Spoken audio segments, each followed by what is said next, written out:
Hey, welcome to the show. Welcome to date night. We're back together. Not that we were ever separate. And we're dating. We're dating now, you guys. We're not just married, we're dating. Timmy also told me last night, I said I love you as you were going to sleep, and he was like, I love you plus. Yeah, but I don't talk like that. Maybe I did. Did I just talk like that? And you were like, what does that mean? It's better. It's love plus. It first sounded like love light, and I was like, No, what? I didn't say love light. I know, but to me, it sounded like that. No, Like plus sounds no. like bonus It's Jonas, like Disney extra. Plus. It's like everything that they have. Like, you're not my love, you're my love plus. No, I mean, love. no. This speaks to you more than me now. That's true. Should we get into it? Let's get into it. We're sitting across from each other now. I know. We It's were like sitting- a real date. We were sitting far away from each other last time. Yeah, this is more of a real date. Date night with Whit. Tim, yeah. Let's start by reviewing our goals that we set last week. Mine was around my birthday time, and it was like to have a nice birthday, which looking back wasn't the best goal. I don't know. Let's not judge them. But I did. I had a nice birthday, right? Yeah. What did we do? We had a really chill birthday for you. You don't expect much or really need much, but we Low maintenance. had dinner at home. We ordered all your yummy food. We had key lime pie for dessert. You got a lot of presents. Yeah, that was great. Yeah, it was a just great like a day. chill birthday Yeah, with 42 fam. on a Tuesday. Yeah, It's it was like, 42 on a Monday. Even worse. Yeah. Let's move on.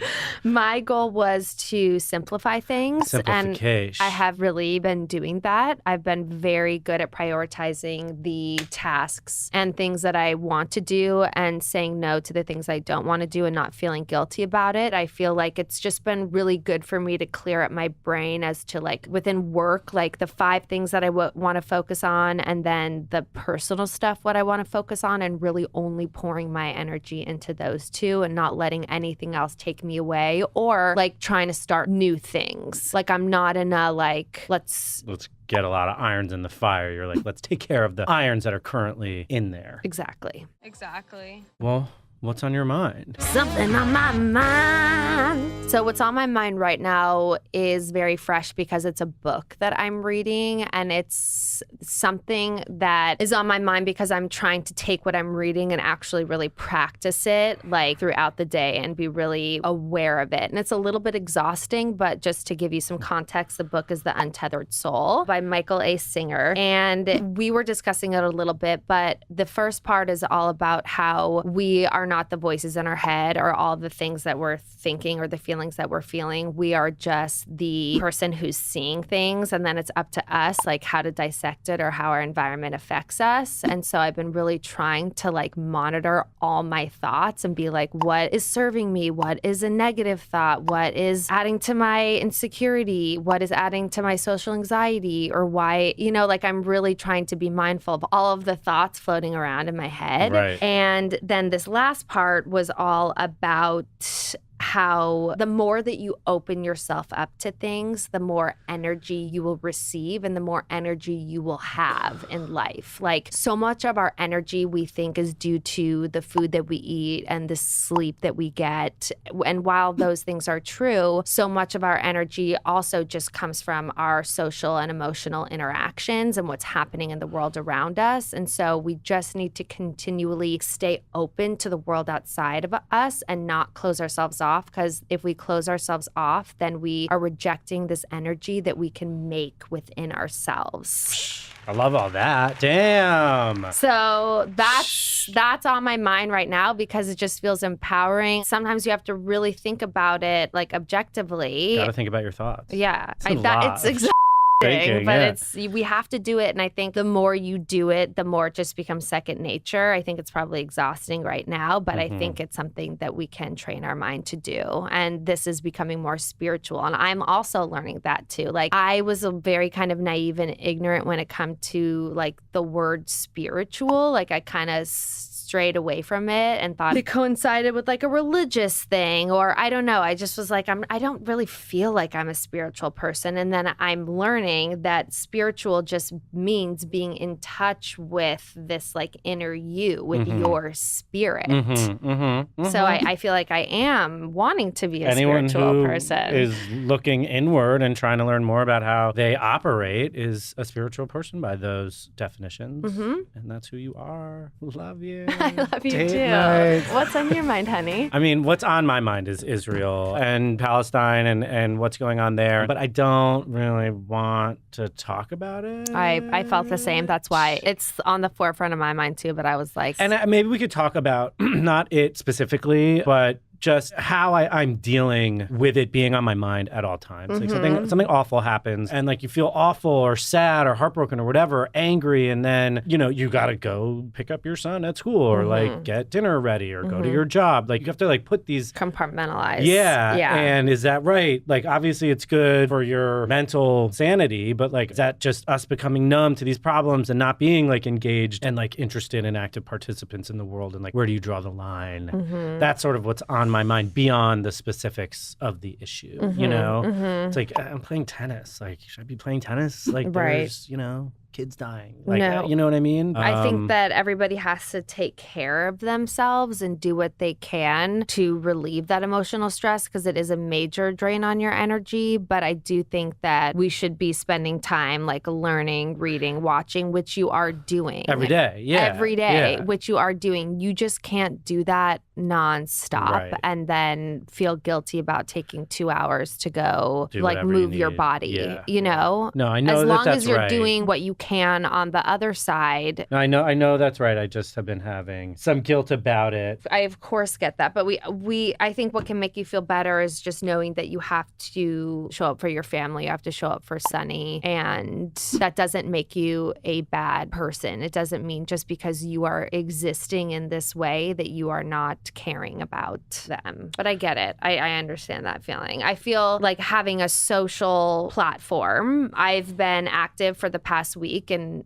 posting news and organizations to help and whatnot, but I'm starting to think about filtering in things that I need to filter in work related, right. And I'm like, is that completely insensitive? Like all this is going on and then I'm about to like try to sell you a sweater. Like it doesn't feel good. I feel weird, but like. Well, I think that there's a difference between how you feel about it and if you really believe that like, you got to compartmentalize and life has to go on and stuff like that like, you're not doing anything wrong. But if you're like worried about what other people think about you and you're like, oh my God, or like people are going to come for me because now I'm not doing enough of X or like now I'm posting about something that's different or like people are going to come for me. And I think you just have to be like, that. I think what I have to do, what I've decided is like, I need to live my life. Like my life can't stop, but I have to make sure that I'm continuing to support in whatever way I can. Right. All right. Well, let's get into the brain fart segment. Brain fart. Did you have any good ones this week? I didn't. I couldn't think of any traditional brain farts. I thought of one for Sonny. Ooh. Sonny brain farted hard big time this week. Brain farted everywhere. He had a friend over and took Spike, our 1-year-old turtle, out of its tortoise. Come on, dog. Our 1-year-old tortoise. That's like a member of our family. Out of its habitat, put it on the wood floor. Who cares that the floor was wood? I'm just giving descriptive elements. And I'm so sorry to report, but it's gone. Yeah, we don't know where he is. He could be hiding. Tortoises like to burrow and like get cozy, so he could be like in a closet somewhere. And I'm sorry to do this, but like I blame you and Sonny. Why me? Because you don't always close the screen doors behind you. Okay, that's fine, but I did not leave the turtle out. It's a tortoise. I mean tortoise. Okay? Get it right? I didn't leave Sonny Spike took it out. Yeah. But that's why I'm always like, guys, we got to keep the doors closed. Oh, because of the tortoise? Yeah, I mean, and animals coming in, like the mice. Yeah. We had a mouse one time that ran across, scurried across the wood floor while we were watching TV. No, I was making a fun of you. Making a fun. So we didn't find it. We got an exterminator. He came, he killed it. He like brought it to us and he was like, I have been doing this for 30 years. I've never seen an animal that looks like this. It gets half rat, half mouse. Anyway, yeah, sad for Spike. Sad for Spike. So that was Sonny's brain fart. Yeah. I had one today. I guess I was supposed to go in for a meeting and I ended up Zooming in. Oh. So that was bad. But how was there even a link to Zoom? There was a link to Zoom for the people in New York to Zoom in. Oh. And you were supposed to be there. Yeah, but that wasn't my fault. Understood. Someone told me I was Zooming in. Oh, so maybe it was someone else's brain fart. And then I also wore multiples. And then I also wore a hooded sweatshirt in 90-degree weather yesterday. So that was a major part. Blank. Do a fart sound. All right, mine was getting super stoned before I went to the DMV and taking this picture here. Sorry for you listeners out there, but I got my license renewed. If you want to see what it looks like, you can check it out on YouTube. But basically, my face takes up the entire box. It's very red. My it's eyes very are glazed big. over. I'm like looking at the floor. His hair gets cut off. Yeah, It's so they high. can't even fit all my hair in this thing, and I got to deal with this for the next 10 years. He's like looking at the floor. That was a major brain fart. You That want to was- just see for your own fun? How bad is that? And that brings us to the end of Brain Parts. How you feeling about our child, Sonny? Sonny. I'm feeling great about him. I love him so much. Oh, me too. I feel like we always preface it with that. And I don't want to make it a moment where we just complain about Sonny in this time, but But if we were on a date, we would talk about him. we would. And I would say that sometimes when he says he's listening, he's really not listening. And we need to be aware of that. And unfortunately, like, I don't know if this is right, and I'm probably going to have to ask someone, but I've been having him repeat what I've been saying back to me. Yeah. Because he'll either say he forgot when I say, did you hear me? Or what was that I said? Or whatever. Just saying, did you listen to me? And he says yes is not enough. Like, he's even learning that he can just say yes and still have not absorbed the information. I got it. So it's that, the listening, and then just a reminder for some of the chores, like taking his backpack out of his car. And he's doing really good at clearing his plate. He's definitely not keeping his room tidy, but just like some reminders for us both to be continually on him about that stuff. Yeah, he's old enough to do some stuff now. Yes. You know? Yeah. And those are just like the minimum. Keeping room tidy is going to be a tough one. Tough, but I think he can handle it. All right, let's discipline And it. dressing himself in the morning, which I know is my fault. It's all of our faults. Yeah. With school, you were telling me they're getting ready to start testing him. And like, I know schools are just doing the best they can because they got to like test a whole bunch. They got to find a test that works for like a whole bunch of kids. It just bugs me. He's entering a period of his life where he's going to get judged by people who claim to be experts, and it's going to last for the next like 20 years. And I hate it. I know. He might crush everything and who knows, but like these are just the best tests that they have right now with which to figure out how kids are doing. And like, I'm sure they take a lot of other stuff into account that they didn't when I was taking these tests. They do, and depending on their age, like they will give them breaks or, you know, like they monitor it, but they also don't tell them that they're tests. I mean, I'm sure as the kids get older, they start to become aware of what these things are. But at least right now, like they're not even telling them that they're tests or prepping them at all. They're telling them it's just like a fun exercise that they get to do. And we're not even supposed to prep them for it. And we're definitely not supposed to go through the results with them. Yeah, So, it's like they're way more sensitive than they were back when we were filling in bubbles for multiple choice tests and everyone knew it meant a lot and everyone was freaking out and nervous. It's more just the whole institution of school, and like these people who are doing the best they can with the information that they have are just like here to kind of like judge and place these children, and I just don't want Sonny to go through that because success often is about someone finding like one thing that they love to do and they're good at doing it, and then success follows. Like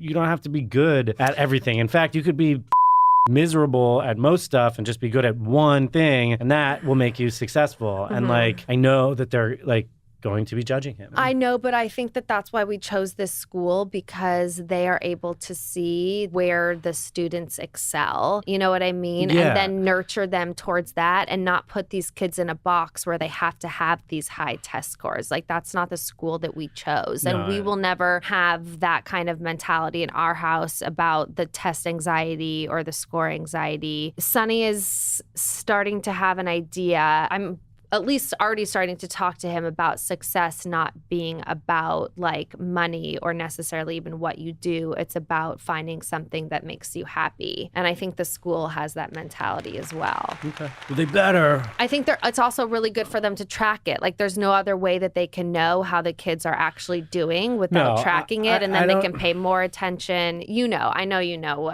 why the... No, I mean, I don't have like a better way to do it. I don't know what you're supposed to do with like a whole bunch of kids, but I just knew when I felt like no one was judging me to see how well I did in like these few subjects that I felt more free to like find something I like to do and like then enjoy doing it. And anyway, I will impart that to Sonny. I know for sure, but I know the difficulties and like self-doubt that can come with someone judging you in a area that you're not great at. But he might be great at everything. Who knows? He might. Who knows? He might. Like my book would say, like, no need to let our mind start trying to figure out all these what ifs when he hasn't even taken the test yet. Right. Well, I need my palate cleansed. Pop culture palate cleanser. New York Housewives. So Jessel was trying to like commiserate with Cy and like talk about the pain of losing her uncle who was also an alcoholic. And it was like apropos because Cy's mother was an alcoholic and she was like trying to connect with her. And like these women tried to say that like Jessel was saying that like the relationship is the same, which it's not, even though it's close. I mean, it's family. Yeah. Certainly close enough to like have a discussion. Totally. And I feel like they totally bullied her. They did. And I think Cy is maybe like playing it up for the show, but the real villain in my mind is Erin, who stirred all this shit up. She sets it up. She sets it up and then was like snickering in the back, like, oh my God, I can't believe this is happening. Like, it's so embarrassing that they're fighting, but like she literally set it up. And like, I wanted to right that wrong here on this platform. I know. I wonder how most people think, because if we haven't watched the episode, I try not to dig into on my Explore feed like people's opinions about it. Right, you don't want the spoilers. Yeah, I don't want the spoilers, but I wonder if most people are on your side. I saw something that did say justice for Jessel. Good. I hope they are. I think it's very clear, and I feel like we usually are very good at sussing that out. But yes, I agree. Either they're playing it up for the camera because they just need some sort of big fight before the finale, or they're being like really mean girls, and it's probably a mixture of both. I think they're being mean girls, and maybe they're turning it up a little bit, but they're starting as mean girls. I agree. And I just want Jessel to know that we're with you. Yeah, we're with you. We see what's and we see what's going on. What they're doing. Yeah, we see it. What do you think her husband's doing in Vietnam? Getting the miles. The miles and the bond me. Yeah, which is strange. Like, definitely worth joking around about. But I guess if it's a ticket for $900 and they can get like whatever amount of miles in return. Yeah, I mean, it's strange. I wouldn't personally do that, but to turn that into a potentially he's cheating on his wife is very super dangerous. That's really up. Yeah. And like to do it all while laughing like it's a joke, but like everyone knows what you're doing. You're sowing these seeds of mistrust in a relationship is dirty business. Dirty business, especially when she was really vulnerable about them not having sex and her just having twins. It was sassy from the start. Yeah, sassy from the start, which is a great name for a podcast. That could be my own spin-off podcast called Sassy from the Start. And all I do is just come for housewives. Like, did you have a pop culture palate cleanser? So I had 3. Nothing that I need. I feel cleansed. Nothing that I needed to discuss, but that they're Nobody just needs headlines. to discuss this. Just headlines that were so outrageous that I'm like, how are these even headlines? What world are we living in? One is Kate Middleton mixes Zara with Chanel at Rugby Cup in France. Oh my God. How could you have done that? Like, what is that? Like Hazar's cheap and Chanel is not. high low. Next one, Julia Fox haunted by Teresa Giudice's wedding hair.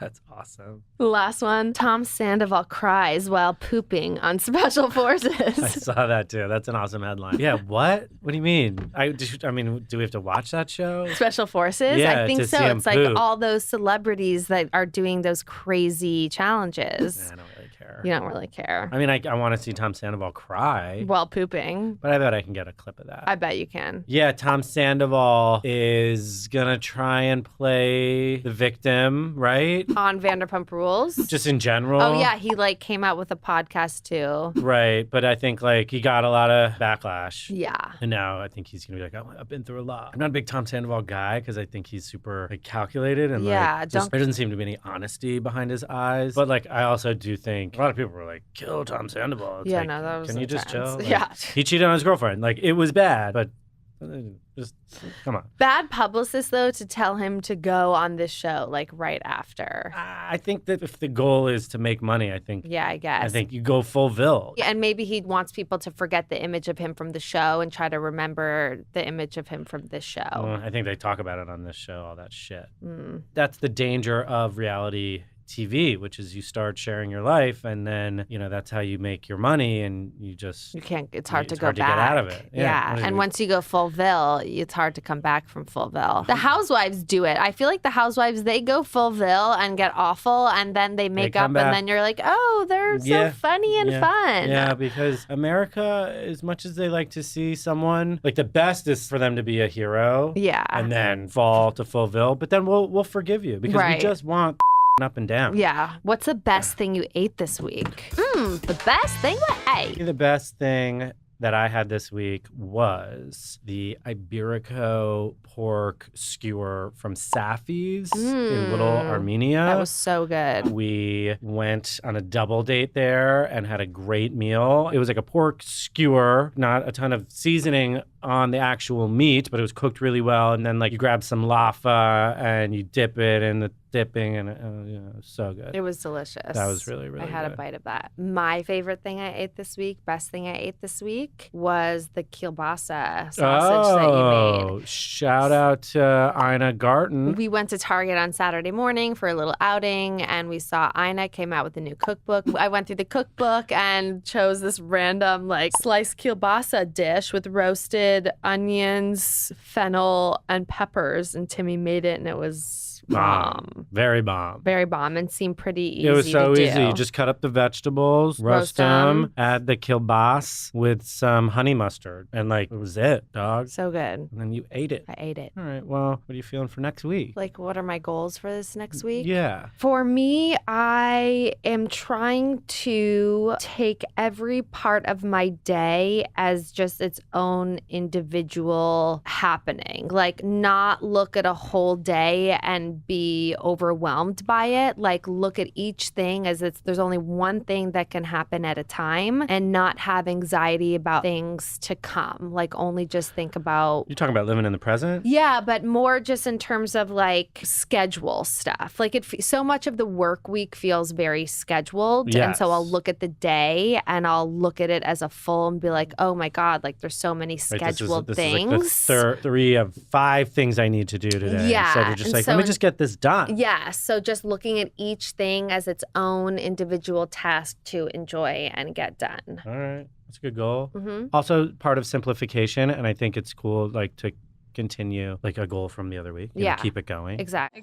Yeah. I'm in that vein. I'm just down that road of simplification, living in the present. Mm-hmm. What's my goal? You must have something that you would like to accomplish. For the last however many years, YouTube has been my main work, and it feels like that is coming to an end. Even though I don't think the whole platform will come to an end for us, but I would like to figure out where that is going. And if it's not going somewhere, what is going to replace it? Or how am I going to reinvigorate it or whatever? Yeah, just the plan with that. Yeah. You'd like to have some idea of But really, goal. I mean, my goal is just kind of stay the course. I have been exercising 4 days a week, feeling good, eating well, sleeping well. I've been doing good stuff. We have been. I've been sleeping so well lately. I feel so much better. Sleep is big. It's big. Newsflash, go to sleep. Bye. Good night. Good night. Yeah, just go to sleep right now. Unless you're driving. Everyone's driving in my mind. Should we do a sleep story for everyone who wants to go to sleep? It's you've arrived in Luxembourg on a train made of leather. You know that shit? And it's raining on the fjord. What the is a fjord? New podcast. What the is a fjord? Sassy from the start. That's me, man. All right, Timmy. Another fun date night with you. It is nice to spend time with you. I'm glad that we're married. Me too. I'm so grateful. I wonder how other people feel in their marriages if they feel this happy. I think you just caused at least a couple people to get divorced.